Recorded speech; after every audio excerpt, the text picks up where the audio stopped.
අයිබෝන්. හිතවතුනි රටේ ඇති වුණා අතිශය ප්‍රබල ආපදා තත්ත්වයක්. අපේ රට මුහුණ දුන්නා පෙර නොවිරු ආපදා තත්ත්වයකට මේ දිත්වා සුලි කුණාටුවත් එක්ක.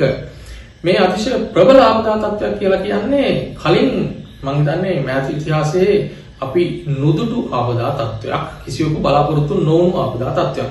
මේ ආපදා තත්ත්වයක් එක්ක බොහෝ පිරිසක්, විශාල පිරිසක් මේ ආපදාවේ බලපෑමට ලක් වුණා.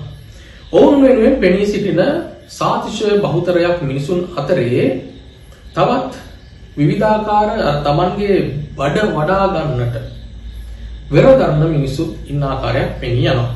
ඔබ දන්නවා සාමාන්‍යයෙන් මේ ආපදා තත්ත්වයක් හටගත්තාම නිතර ප්‍රවෘත්ති sannivedanaya වෙනවා. ප්‍රවෘත්ති sannivedanaya කරද්දී බොහෝ විට ලෝකයේ මාධ්‍ය වර්ග දෙකක් භාවිත වෙනවා.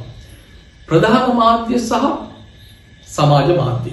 මෑත කාලයේ මේ මාධ්‍ය වර්ග දෙකම භාවිත වෙනවා ප්‍රවෘත්ති sannivedanaya කරද්දී ජනතාවට, සමාජයට. එහෙමනම් ඒ කාලේ තිබුණේ මේ ප්‍රධාන මාධ්‍ය විතරයි ප්‍රවෘත්ති sannivedanaya කරන්නට.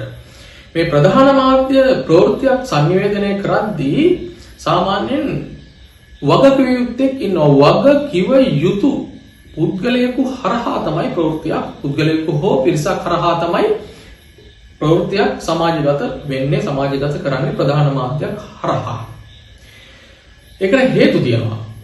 ප්‍රධාන මාධ්‍ය වාර්තා කරන ඕනම ප්‍රවෘත්තියක් 99.9%ක්ම නිවැරදි විය යුතුයි.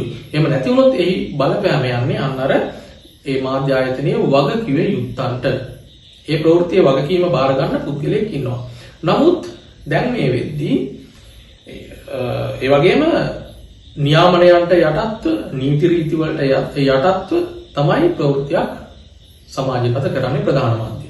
නමුත් මෑත කාලයේ සමාජ මාධ්‍ය වල ආගමනයත් එක්ක ප්‍රවෘත්ති නිතර අර ප්‍රධාන මාධ්‍ය වලටත් වඩා වේගයෙන් සංසරණය වෙනවා, sannivedanaya වෙනවා, විශේෂයෙන්ම සමාජයට, ජනතාවට. මේ ප්‍රවෘත්ති, මේ sannivedanaya ප්‍රවෘත්ති 100%ක් නිවැරදි නම් නැත්නම් 90%ක් නිවැරදි වෙලත් බෑ. 99%ක්වත් අඩුම තරමේ නිවැරදි විය යුතුයි.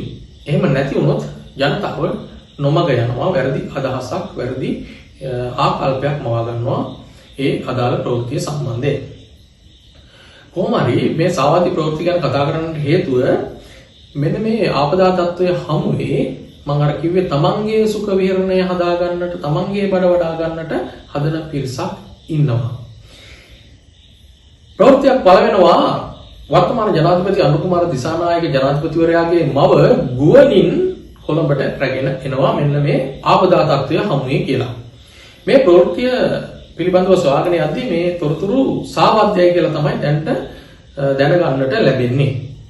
තමුත්තේගම ප්‍රදේශයටත් මේ බලපෑම එල්ල වෙනවා. මේ ගව් වතුරේ බලපෑම නැත්නම් මේ අපදා තත්ත්වයේ බලපෑම තදින්ම එල්ලුණු ප්‍රදේශයක් තමුත්තේගම.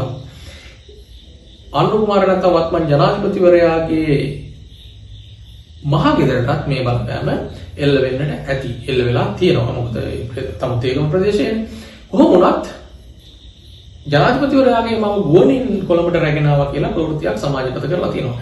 සාමාන්‍යයෙන් ආණ්ඩු පක්ෂයට විරුද්ධව ප්‍රවෘත්තියක් සමාජගත කරන්නේ විපක්ෂයනේ. විරුද්ධ පාර්ශවයේ മന്ത്രിවරු තමයි, අනිවාර්යෙන්ම දේශපාලඥයන් තමයි සමාජගත කරන්නේ. එහෙම නැත්නම් විරුද්ධ පාක්ෂිකයන් තමයි සමාජගත කරන්නේ. කොහොම හරි මේ ප්‍රවෘත්තිය සමාජගත වෙලා තිබෙනවා. මේ සාවාදී ප්‍රවෘත්තියක් බවට තමයි තොරතුරු වාර්තා වෙන්නේ. ඇයි මෙහෙම ප්‍රවෘත්ති සමාජගත කරන්නේ? අර බංකොලොත් දේශපාලනයෙන් ගොඩ එන්න හදන පිරිස් තමයි මේ වගේ සාවාදී ප්‍රවෘත්ති මේ sannivedanaya කරන්නේ ජනතාවට. ඒක අපිට හඳුන්වන්නට පුළුවන් අර කාලකන්ණි හිඟන දේශපාලනය කියලා. මහත්මා දේශපාලනයෙන් ඔබට ගිහිල්ලා ඒ හිඟන දේශපාලනය යෙදෙන පිරිස් තමයි ඒ වගේ ප්‍රවෘත්ති, සාවාදී ප්‍රවෘත්ති සමාජගත කරන්නේ. දේශපාලනය කරන්න මහත්මා දේශපාලනය. හිඟන දේශපාලනයෙන් ඈත් වෙන්න. ඒකයි ජනතාව දැන් මෙවරක් දුන්නු පණිවිඩයත් ඒකනේ. ඒ පණිවිඩය හරියට ගන්න ඕනේ තමයි. සාවාදී ඒක ආණ්ඩු පක්ෂයටත් පොදුයි, විපක්ෂයටත් පොදුයි. ආණ්ඩු පක්ෂයනොත් විපක්ෂය පිළිබඳ සාවාදී ප්‍රවෘත්ති පළ කරනවා නම් ඒකත් වැරදි.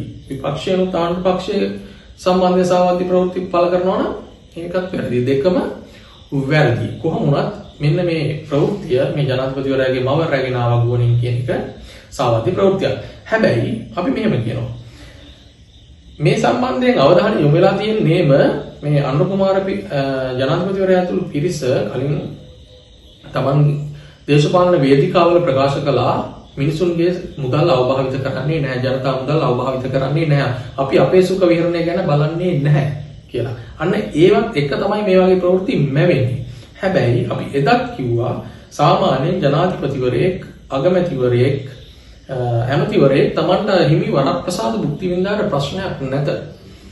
ඒ වරප්‍රසාද භුක්ති විඳින්න ඕන. මොකද අනුර කුමාර දිසානායක ජනාධිපතිවරයා ඇතුළු පිරිසම තමයි කිව්වේ වෙන රටවල් වල ජනාධිපතිලා ඉන්නවා, බයිසිකල් වල ඉන්නවා, අපිට වාහන එපා, අපිට මේ වරප්‍රසාද එපා, දීමනා එපා, නිවාස එපා.